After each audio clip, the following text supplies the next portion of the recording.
Sa ngayon wala ka na sa'king tabi, naghahabol ng hininga sa hagulhol ng paghikbi. Dito sa loob ng napakatahimik na silid, dubong ng alingas-ngas ng pag-iyak sinisiid. Mga luhang nalabi sa'king matang minamasdan, ang larawan mo mahal na lagi kong hinahagkan. Sa gabing kausap ko ang alaalang dumadalaw ay bumabalik sa isip ang sakit na nangibabaw. Ang hapdi ng sugat sa nakaraang nililingon, tila'y tinatanong itong sarili ko, bakit ganon? Kung sino pa ang siyang nagmamahal ng tunay at tapat, siyang palaging madalas na ininiwan na salat. Wari nais parating maagang pagtatapos ng relasyon na minsan ay iningatan ko ng lubos. Hanggang dito na lang siguro mahal, at sa ating dalawa'y mahirapang muli. Salamat sa pag-ibig mong di at tagal, sa pagmamahal na naglaho sa bandang huli.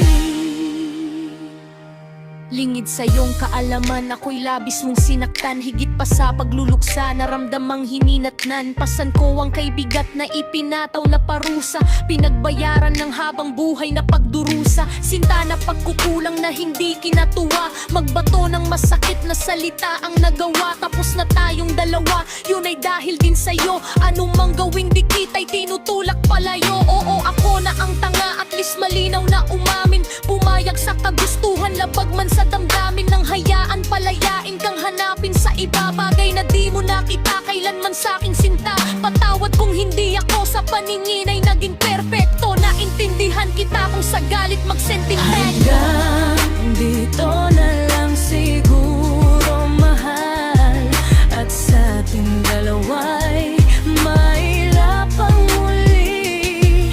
Salamat sa pag-ibig mong di at tagal, sa pagmamahal na naglaho sa bandang huli. Akala ko noon ay kaya nang tumayo ng mag-isa, harapin ang katotohanan sa kanan at kaliwa. Habang ako ay nakatitig sa iyong patalikod, hinihimay ang sandaling matatamis binukod. Susuyuin mo pa ba kung meron pang mapapala? Kastiguhin itong pusong makulit ng madala. Matutunan ko, tanggapin aking pagkakamali. Pinagsisihan din naman, itutuwid bandang huli.